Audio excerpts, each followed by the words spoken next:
Hello mga ka-amazing and welcome back Counting Backpack.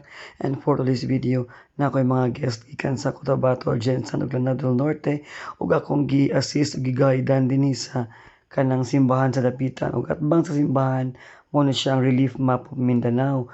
Mo na siya ang mapa sa Mindanao nga landscape ang gibuhat pa ni Dr. Jose Rizal kauban sa iyang mga students ug ang pari anang simbahan na.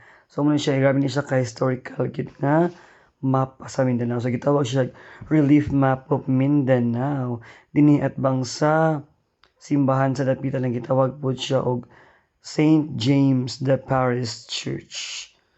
O di ba grabe ka nice. So nag-enjoy akong mga guest ani mga ka-amazing ug na shock sila nga nalaingon ani existing nga historical landmark sa dapitan nga gibuhat gyud sa ato ang pambansang bayani. Og next ako lang gidala sa Punto del Desembarco di Dapitan kung asa hindunggo si Rizal pag-abot niya sa Dapitan City.